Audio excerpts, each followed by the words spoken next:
Hey, what's going on, guys? This is AndrewChicken, and welcome back to another video. Today, we're going to be making a tier list ranking every character in Deadlock from the easiest all the way up to the hardest. If you're someone who's new to the game and wants an easy character to try out, or you want to push yourself to the limits and play the most difficult characters in Deadlock, then this tier list is for you. I'm going to be ranking the characters today based on two different factors. First of all, at a baseline level, how difficult are they to play? What is their skill floor? But I'm also going to be taking their skill ceiling into consideration. How far you can really push the character when you push your skills to the max. Also bear in mind that at the end of the day, these tier lists are just my opinion, and you are absolutely entitled to disagree. So if you think that a character should be in a different tier or anything like that, make sure to let me know in the comments section down below. Just of course, make sure to keep things respectful. There's always one or two people who are just really toxic and vitriolic in the comments section down below. They take things way too seriously with these tier lists, and you just look like a fool when you do that. Don't be that guy, man. Also, before we get started, if you enjoy this type of content and you want to see more from me, then make sure that you subscribe down below so that way you don't miss out on any of my future videos, and also,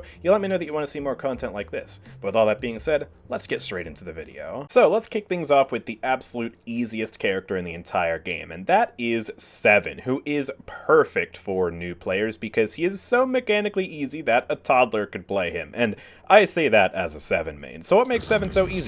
Well, all of his abilities are really easy to use. He has a very nice gun, he has a get away from me button that is also extremely punishing if the enemies get stunned by it, because he can light them up with his lightning ball, and his ultimate, you just press one button and then you win the team fight, especially when you are farmed up.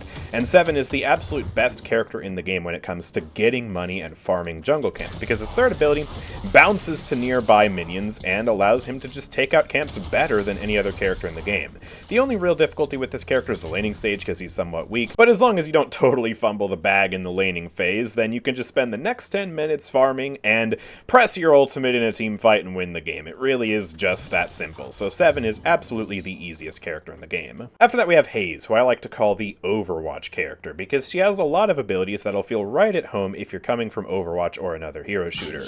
She has a really easy to use gun, she has Ana's Sleep Dagger, Sombra's Invisibility, and Reaper's Ultimate, and so if your aim is trash, you can always just press your ultimate and let the bullet dance do the job for you. She is super duper easy to play. As long as your aim is somewhat decent, you should be able to get good value out of this character. She's a great entry-level hero for aimer gamers. The final character in the Toddler tier is Wraith, and she is very similar to Haze. She's another gun character who has a very powerful, very easy to use weapon, and she also has her card trick, which just follows her mouse and is very, very easy to hit as long as you are aiming vaguely at the target. She also has a nice ability for escaping if she is in danger, and her ultimate is just a free 1v1 winning button. You press this, the enemy is cursed for 3 seconds, and then you just shoot them to death, and even if you don't kill them, usually they run away with their tail tucked between their legs, so very easy, very powerful character, and another great character for new players. Let's take a baby step up to the easy tier and talk about Infernus, who's another gunner character. You'll definitely notice a pattern with a lot of the easy characters in this game. Infernus shoots people to build up his flame here. This is the damage over time effect that he puts on the enemies. It's very powerful, but because you have to build it up, if your aim kind of sucks or you're playing from a distance, it's not as easy to build up the fire damage, and so it makes him slightly less effective than a character like Haze or Wraith in that regard. But otherwise, the rest of his kit is pretty easy. You throw Napalm to do more damage, use Flame Dash to either engage or retreat, and his ultimate is just a giant "get away from me or I will kill you" button. So, another great character for new players. McGinnis is a supportive type of character who is really focused on setting up defenses and destroying objectives. Her gun is another fantastic gun, just a minigun. Look at it, it's so powerful. But if your aim sucks, you can always just build around the turrets and have them do the aiming for you. And if you also build around the Medicinal Spectre, you can give your turrets a lot of fire rate, and you can also extend that fire rate to your own teammates by buying Healing Tempo, which is a fantastic item on her. So you pair those two together, and she is really easy and gets a lot of value. Her ultimate is also pretty good as long as you just play at a distance, don't get up close with this. The only really difficult thing about her, or I guess the skill expressive thing about her, is of course the wall, which does take some finesse to use, and you can definitely screw your team with it if you're not careful, but overall the rest of her kit is very easy to use. It takes a lot of the pressure out of aiming because you have these turrets, and so she is another great character for new players, especially if you're looking for an entry-level support. You wouldn't believe it, but guess what? We have another gun character down here in the easy category. Mirage is all about shooting people to build up the Jin's mark, and the higher the multiplier on the Jin's mark, the more damage that it'll deal. So you want to basically stick around for a long time in the fight, make sure the Jin's mark is applied, and once it reaches max level, it'll do a nice burst of damage to the enemy. The Scarabs also give you some nice survivability and a little bit of extra damage, and if you really need to dodge a big attack, then you always have the Tornadoes. So yeah, pretty simple, pretty effective character. The only somewhat difficult thing with him is his ultimate, because it requires a little bit of an understanding of how macro works in this game, but it's not the end of the world, and the rest of his kit is very easy to use. Warden is a powerhouse of a character, and very easy too, especially in the lower ranks where people don't know how to get out of his binding word, which locks someone down for a couple seconds so you can shoot them nice and easy.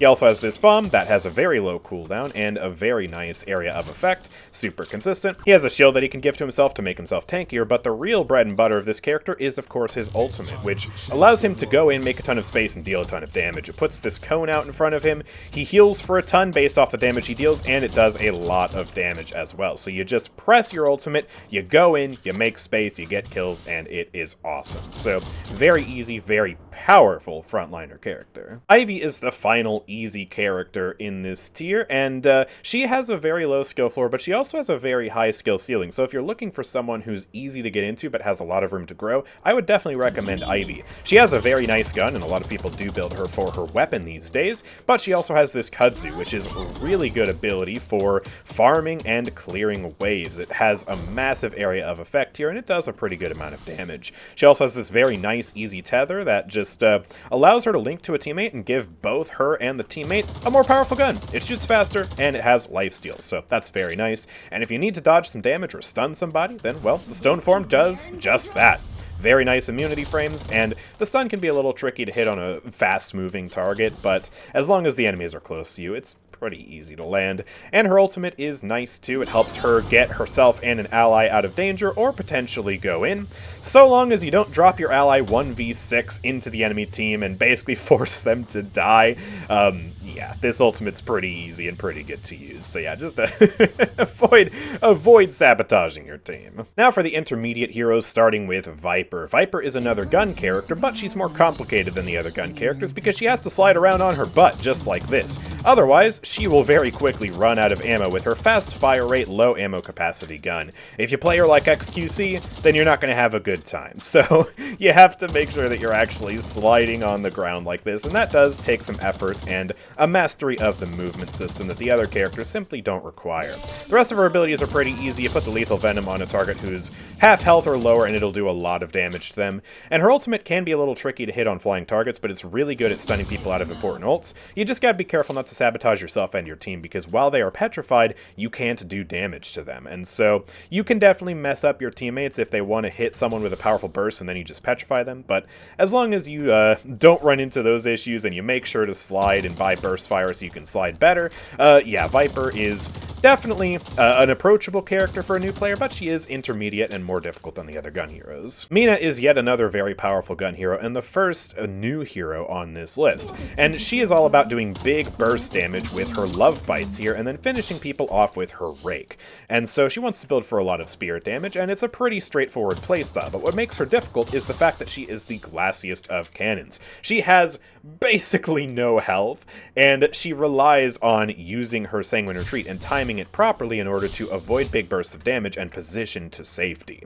So, if you're bad at timing, you have bad reflexes, or you don't know how to position yourself properly, she will blow up and die if the enemies just breathe on her. So that's where the difficulty comes from Mina, but otherwise, she is a very powerful character who deals damage exceptionally well. Vindicta is this game's sniper. Her ultimate is a powerful sniper rifle that, well, if you're not good at zooming in and using sniper rifles, then it's probably not going to feel super good. But yeah, it can be very good. And she also does a lot of gun damage, especially while she's flying, because she gets a huge bonus spirit damage on each weapon shot while she's flying.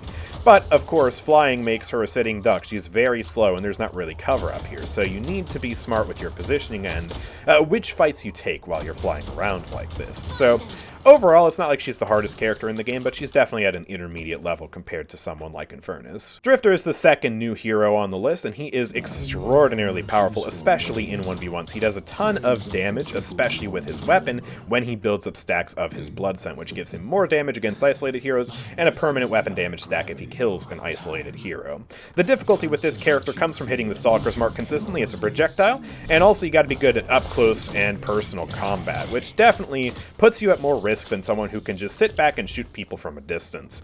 But he is very, very powerful indeed, one of the strongest heroes right now if left unchecked, and especially if he gets a lead on the enemies with a bunch of stacks and a bunch of souls. Dynamo is one of the most supportive characters in the entire game. He's all about saving his teammates from danger and setting up kills for his team, and a couple of his abilities are extremely easy to use. The Kinetic Pulse is a nice big burst of damage, and its distance scales with Spirit, so if you get a bunch of Spirit power, then all of a sudden it's a lot easier to actually hit this thing. Very nice. And his healing ability, well, I mean, you just hug your teammates and you heal them. That's pretty nice.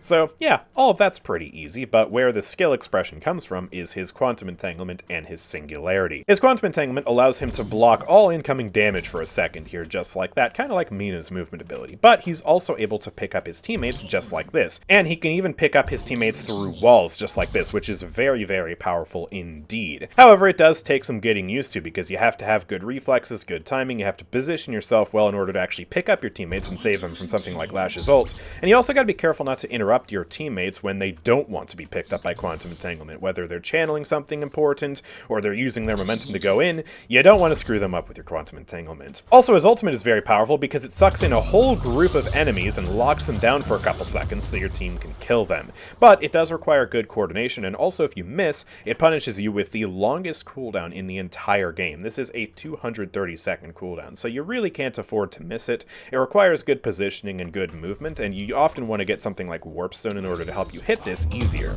So it's definitely not like the hardest thing in the world, but it does take some skill to use, and so that's why he's an intermediate character. Kelvin is another support, and you could argue for him to be a little bit lower on the list, but he is a character who is all about supporting his team and also doing a good amount of spirit damage too. He can throw grenades at his enemies to do damage to them, or his teammates to heal them, and he can also use his beam to slow down enemies and deal damage to them. Pretty simple, but his movement ability is a little bit finicky, takes some getting used to, and you also have to know what items to buy for it, like Fleetfoot, for example, is very, very good with his movement ability. And also his ultimate is very tricky, because you can't actually escape the ultimate. It prevents all abilities, weapons, shots, and players from passing through it, so you're either trapped inside of it or outside of it, and so it actually takes a lot of skill to not mess up his ultimate, right? You don't want to accidentally, you know, let an enemy escape because they're just barely on the outside of it, or trap your teammates outside so they can't help you, or interrupt one of your teammates' abilities when they really need to hit something.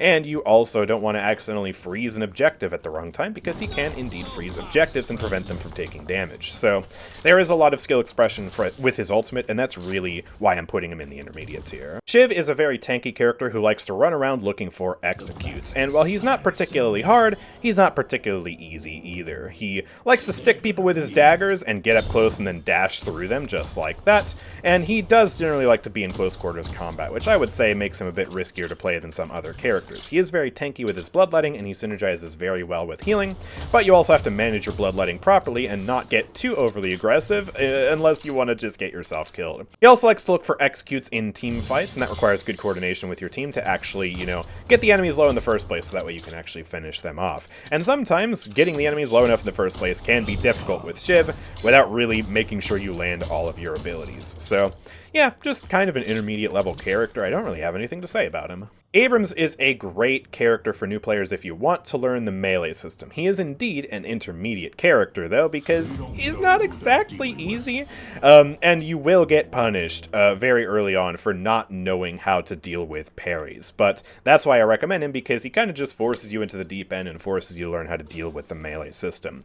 But he is a very powerful character. He's got a lot of healing with his first and his third ability, and his charge is great for stunning people, interrupting them, and forcing them to take a melee hit. And if you upgrade it to tier 2, then you can actually guarantee a heavy melee just like that, so that makes him a little bit easier to use once you get that online. And his ultimate is great for either going in or retreating if he is in danger. So Definitely some simple abilities. The charge can be a little bit finicky to hit sometimes, and also, just by the very nature of being a melee character, he's not super easy, and so that's why he goes in the intermediate tier, but he's still absolutely the character I would recommend to new players who are looking to learn the melee system. Billy is very similar to Abrams. He's another brawler tank who likes to melee people a lot. However, he doesn't have a way to guarantee heavy melees, and that's why I would say he's a little bit harder than Abrams, although if you aren't as melee happy, then certainly his other abilities are very easy to use, but he does like to melee a lot because of his blasted, which allows him to heal himself with every melee strike. So you do want to melee a lot, but you got to be very careful not to get parried, and that does take some skill. But otherwise, he is a very powerful, very chaotic character, and I would say he's intermediate and a whole lot of fun. Moe and Krill is our first advanced character, and that's because Moe and Krill requires a lot of good coordination and communication with your team in order to lock people down with his combo and actually kill them. Combo is fantastic for making enemies vulnerable for multiple seconds, but it doesn't do a lot of damage, and while you can build for damage on Moe and Krill, you're most likely to kill the enemies if you have another teammate looking at the person that you grab, so all of that requires good coordination. But it also requires good positioning and movement because the combo has a very, very short casting range, so you have to get right on top of the enemies. Usually you want to get something like Warp Stone or Phantom Strike to do that.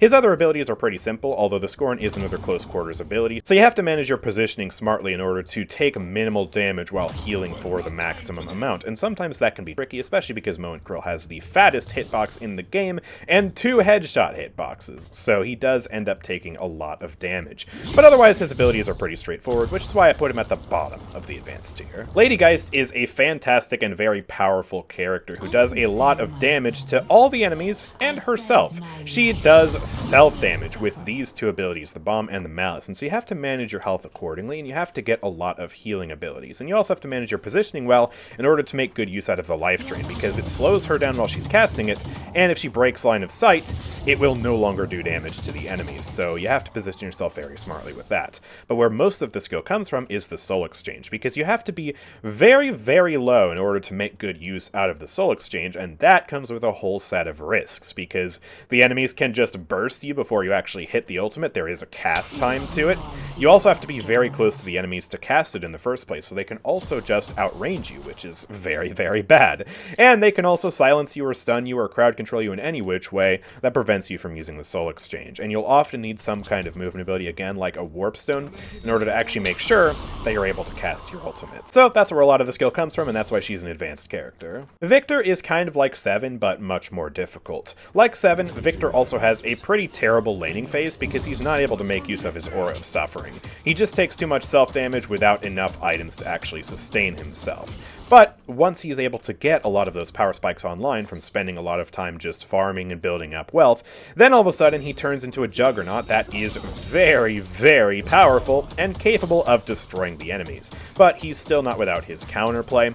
He can be outranged by the enemies very easily. The range on his aura is very small, and he needs a lot of movement speed or movement abilities or slows and crowd controls for the enemies to actually keep them in the aura consistently. He definitely has his moments where he's able to just run wild over the enemies, but to do that he needs to survive the early game, he needs to get his power spikes online, and it's still not an easy feat to keep them in the aura 100% of the time, and so that's why I put him in advanced tier. Bebop is the hook character, and as such, if you're able to hit the hooks consistently, he is very powerful, but if not, the character is 10 times harder because 2 of his abilities require him to get up close to the enemies, and the hook is generally what allows him to do that. You can also put the bomb on yourself and run into the enemies that way, but that also requires a good bit of survivability. It requires good mobility and positioning in order to actually hit the enemies consistently and stay alive. And so all of that does require a pretty good understanding of how the game works, and it makes him very advanced. He does have 2 brain dead things though, and those are his laser, which is the only hit scan weapon in the game, and his bigger laser, which, I mean, yeah, this doesn't really take any effort to use. But aside from that, he is actually a reasonably skillful character, and there's a lot of ways that his abilities can be comboed together, and getting use out of that requires a lot of skill. Yamato is a very powerful character who likes to be very tanky and just tunnel vision in on one character and destroy them. She does a huge amount of Spirit Burst with this Power Slash, especially with the right items, but because it's a channeled ability with a long duration here, the enemies actually have a lot of time to react to this, and that means that they can try to dodge it or get behind cover to avoid avoid it. And so to deal with that, you have to position yourself smartly in a place where they can't dodge it as easily, and you also might try to crowd control them with something like Cold Front to make it easier to hit. And she also likes to be up close. She has this ability to get her up close, she has this ability to sustain herself, and her ultimate makes her an absolute powerhouse. But she still has to take her fights carefully, and she still has to have pretty good ability usage in order to actually kill people effectively. Lash is one of my favorite characters in this game, and that's because he is movement the character. He is all about mastering the movement system in order to kill his enemies, and if he's able to move around successfully using wall jumps and the stamina system as well as his grapples to get super high up and slam people like that, then he is very, very effective. But you have to have an in-depth understanding of how the movement system works, and that's what makes him an advanced character at the end of the day. A new player isn't going to pick him up and be nearly as effective as someone who's spent hundreds of hours actually practicing the movement system, and so he is a very skillful character, especially because he's also one of the most telegraphed characters in the game, and so he does give the enemies a lot of time to actually react to his abilities, and so he has to play mind games with them or buy Silence Wave and silence them in order to make his abilities work.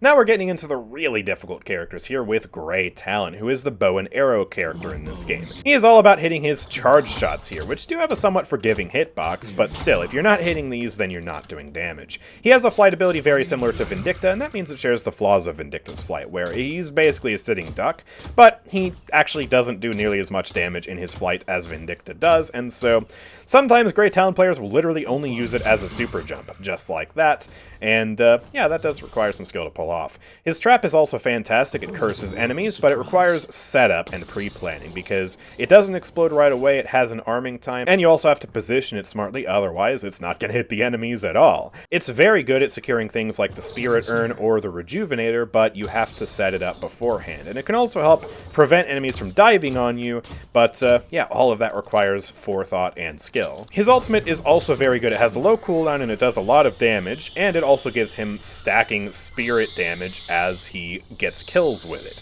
But it is pretty difficult because, first of all, the handling on it is a little awkward, especially if you're not used to it. It takes some time to warm up to, and you can easily accidentally clip it on a wall just like that. But also you have to have good coordination and communication with your team. You have to call out who you're sending the bird to, and your teammates have to keep them pinged and visible and tell you where they are, so that way, by the time you get over to their side of the map with the bird, you can actually properly kill the enemy and then get your stack. So all of that requires good coordination. Grey Talon is a very skillful character, and I would not really recommend him to new players. This is the first character I think I would say definitively, if you're a new player, maybe try someone else first and then come back to Grey Talon later. Calico is a very skillful character. She is a hit-and-run assassin who relies on bursting the enemies with her somewhat tricky abilities. Her Leaping Slash and her Gloom Bombs are both kind of awkward and require some good skill to use. The Leaping Slash requires you to be very precise with your distance at which you use it. You have to be in the Goldilocks zone. If you're too close to the enemies, you'll actually just clip right through them and you won't hit them. But if you're too far away, obviously it's not going to hit either. And her Gloom Bombs are a really weird set of projectiles. They have a lot of spread and they kind of come out in a weird way just like that. And so you have to get really close to the enemies to actually hit them consistently. And on a skinny moving target, you're not even guaranteed to hit all of them, even if you are up on top of them with the Leaping Slash like that. So both of those require some good skill to use. And she also likes to roam the map with Ava and Box Farm. That requires you to have good map knowledge and generally just good overall macro, because if your macro is good and you're able to position yourself across the map effectively with Calico, you will be very strong, whereas Calicos who don't know how to do that won't be nearly as effective and won't be taking advantage of her strengths. So she really is just about jumping on a target, killing them as fast as she can, hitting her somewhat difficult abilities, and then getting away with the crime. Now let's move on to the expert category and talk about Paige, who is another one of the newest heroes in the game, and she is a very difficult support compared to Dynamo, Calvin, and McGinnis. She has a lot of very powerful abilities, and she's very good in the right hands, but yeah, she definitely takes some practice to pull off, and that's because some of her abilities are just really difficult to land. This first ability is kind of awkward in many ways. It's a projectile that you have to throw out, and then it explodes, and then it travels out like that. It can be a little awkward to hit. Her barrier is also very good, but it does also require her teammates to be playing gun builds to get the fullest use out of it. Otherwise, that weapon damage just isn't really doing much. Her Captivating Read is also, I would say, her most powerful ability because it roots the enemies for 1 second by default, and it also can have an even longer duration when you upgrade it. And this root, when combined with your teammates, teammates, shooting at them can basically just get an enemy killed. It's like a mini Mo and Krill ult, but it's very difficult because of this long cast time, and so you often have to combo with your teammates' crowd control abilities or bring a crowd control ability of your own, like Vortex Web, in order to really make it shine.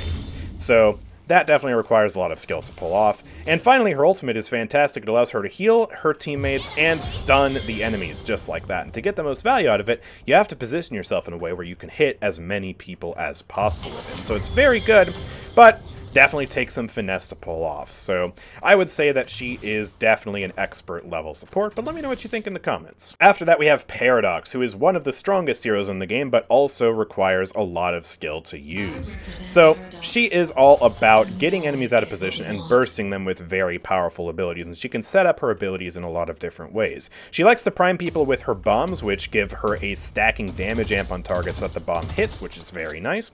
And her third ability is her kinetic carbine, which is very powerful, but requires a lot of skill to use. It has a long charge up time to reach its maximum damage, and it's just one shot. So if your aim sucks and you're not able to hit the kinetic carbine consistently, then most of your value on Paradox is actually just gone. This is a very big part of her kit, and it requires your aim to be a lot better than a character like Haze. So very, very important. But also her ultimate is very strong, but can also be very deadly for her, because she swaps positions with an enemy like this, and ideally you want to use it to put an enemy in a bad position where they just get mauled by your team. But if you're not careful, you will also be mauled by the enemy team, because you could potentially put yourself in a bad position. So you have to have ways to deal with that, and you have to take your swaps very smartly.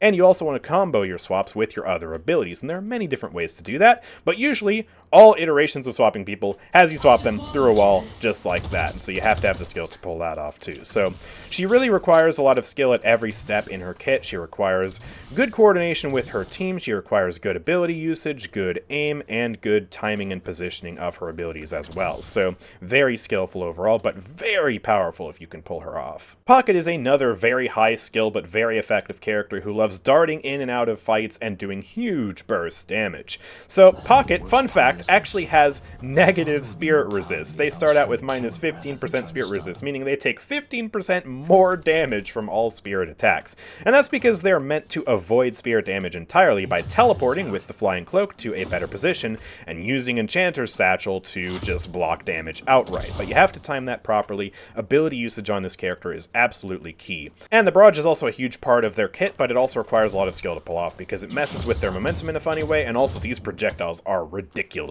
slow, so hitting them can be a challenge.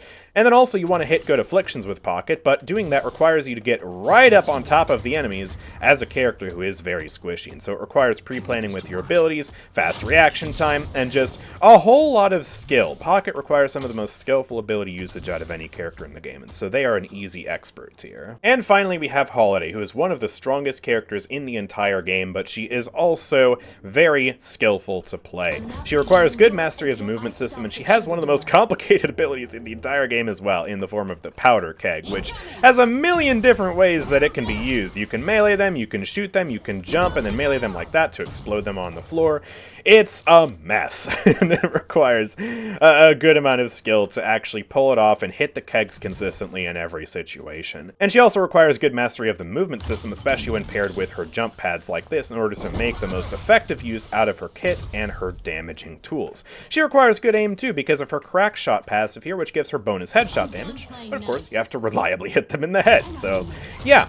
She really just requires a lot of skill, again, at all stages in the game. She's very similar to Paradox in that regard, especially because her ultimate is also kind of similar to Paradox. She's allowed to lasso somebody like this and pull them into her team, and if she jumps on bounce pads, she's also able to extend the time that they are pulled, and so she's really good at just moving enemies right over to her walker for them to be executed, but she has to have a good path, a clear-cut plan, and the abilities to actually pull it off. So yeah, she is very skillful, but she is honestly one of the most rewarding characters you can play in the entire game. She is so broken in the right hands. Finally, let's talk about the Genius tier. These are the three most difficult and skill-expressive characters in the game, if you ask me. Starting with Viscus, who is my favorite character in the entire game, because first of all, he's adorable. Look at him. But also, all of his abilities are dripping with skill expression, except maybe the splatter, but I mean, aside from that, his abilities are all super duper skillful, and Yeah, he just has a million different ways in which he can use them. The cube is amazing for saving himself or his allies from danger. A well-timed cube can get an ally out of just about everything, and it also has a lot of cool interactions with Deadlock's other systems. For example, if you're sliding down a slope, you can actually preserve your momentum in a weird way with the cube, and that can be used for some puddle punch rollouts, where you actually maintain your momentum and fly through the air ridiculously fast. You can also, speaking of the puddle punch by the way, do a million different things with this. Puddle Punch is honestly a masterclass in ability design. The amount of ways you can use this are truly staggering. First of all, you can just use it for damage, and you can actually combo it with Viscus's other abilities to do a big burst of damage just like that. You hit a Puddle Punch, a Splatter, and also Viscus's Alt Fire, which in and of itself takes a lot of skill to use because it's a slow-traveling projectile with a finite distance before it explodes. So you hit all of those, and already you're doing a lot of bursts. But you can also use the Puddle Punch to knock an enemy out of position just like that, or you can use it for rollouts, and you can knock yourself into the enemies, or you can use it to retreat. There are a ton of different ways that you can use this for movement. You can also put a cube on a teammate and then Puddle Punch them to safety, just like that. Or you can even put a Puddle Punch on the cube in some niche situations. So that is all absolutely fantastic. And if you're really coordinated with your team can even use your own Puddle Punches to help roll out and just go run down the enemies. So it's just such a good ability, and the skill expression is limitless, but it also does take a lot of skill to use at a baseline level. And obviously his ultimate, I mean, this is one of the most difficult abilities to use in the entire game, especially if you're a new player, because, I mean, the handling is just so wacky. The turning radius is really slow, you bounce off of walls just like this, and also you have to play mind games with the enemies, because there are a lot of ways that the enemies can dodge this if they see you coming. For example, they might try and double jump over your goo ball, and so you can counter that by jumping in the goo ball before them. But if you jump and then they don't jump, then obviously you're not going to hit them. So it's just a million different mind games on top of the already difficult handling that the goo ball has. So Viscus is easily hands down one of the most difficult and skill expressive characters in the game, and he is one of the strongest characters in the game as well if you push him to his skill ceiling and you really get as much value as you can out of this guy. But it takes a heck of a lot of skill to do that. He is super difficult to pull off. Such a cool character, man. I absolutely love him. Next, we have the Doorman, who is the final new character on this list, and Doorman is just a work of art. His abilities are incredible. This dude has a portal gun. The possibilities with this are limitless. Look, I'm shooting this guy from all the way up here. Like, what is that angle? That's ridiculous. There are a million different things you can do with Doorman's portals. I actually saw a new tech today where someone put a portal in their spawn, and then they put the other portal inside of a closet that was basically invisible because of the veil right in front of it. And so you would go into the closet to chase the doorman, go into the door, not realizing until it was too late that the door would take you into spawn. I actually managed to catch it in time, but the warden on my team didn't, and he met a grisly fate. It was terrifying. Yeah, Doorman he has so much skill expression from that one ability alone. Doorway just automatically puts him in genius tier, honestly. I don't even need to talk about the rest of his abilities. How you can use the luggage cart to send enemies away from you and possibly even send them into a portal, because, you know, that's just something you can do. Yeet! Yeah, go in the portal, why don't you? So, that's really cool. And you can also just banish enemies to the Shadow Realm if you want, which is great for getting them off of your tail, or, you know, interrupting a bunch of ultimates or an enemy's dive. But you also have to be careful with it, because sometimes putting them in the Shadow Realm is the wrong move, and your team would actually kill them faster if you didn't do that. So, the skill potential with this character is truly limitless. The portal is one of the best things added to this game. It's so freaking cool. I absolutely love it. And finally, we have the magnificent Sinclair, who is, gosh, if there was a single character that I would not recommend to a new player, it would be this guy. The skill expression with Sinclair is insane. He has very difficult abilities to use. Even just his primary fire is difficult to use. It's a very slow projectile with a 2-round burst, slow fire rate. Ugh. But also all of his abilities are dripping with skill potential. The Vexing Bolt is a very difficult projectile to actually hit. You can redirect it, you can arc it around corners, you can hit people behind cover, and also you can shoot them from his assistant. So you can have double the fun, and you can really do some clever things with this. But his assistant is so much more than that, because she also has her own primary fire that she can shoot at the enemies. I don't know why she's aiming at the wall over there, don't worry about that, but yeah, that also is very nice. You can kind of get a second angle on the enemies. And you can also switch positions with the assistant, and so that opens up a whole new can of worms, where you can actually use the assistant to chase down enemies, or you can also use the assistant to retreat after a very aggressive play. And his Rabbit Hex is also rather difficult to land on fast-moving targets, and while it does make the enemies more vulnerable to damage, it also makes them move 36% faster, which is a big deal, especially if they already have a lot of movement speed in the first place. So it can definitely make them harder to hit. So all of that is already super difficult, very high skill floor. But then where the skill, floor, and ceiling just go straight into the stratosphere is when you look at Magician's ult. He doesn't have his own ultimate. Instead, he steals the ultimates from any of the enemies in the match that he's able to get close to and actually yoink it from just like that.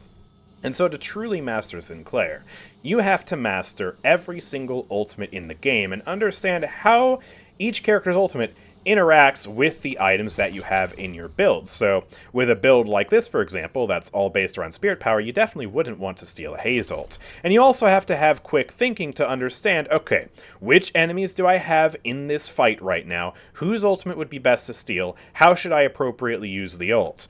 And all of that just has immense skill expression, where someone who's really good at using Magician's ult will get insane value out of this, whereas someone who isn't, like myself, will barely even use the ultimate, and it'll just suck and basically not even be a part of his kit. So that is just a huge amount of skill expression for this character, and it's what makes him, in my opinion, the most big-brain character in the entire game if you're able to get good at him. Although you could definitely make the case for Dorman and Viscus as well. Honestly, it's not totally a set order, but I figured just the fact that you have to master every ultimate in the game really just elevates this character to another level in that regard. Oh boy, that voice crack, dude. My voice is getting so hoarse. Anyways, that's gonna do it for this video, so hopefully you guys have enjoyed. Let me know what you think about my list in the comments section down below, and make sure to like this video if you enjoyed, and subscribe if you're new around here.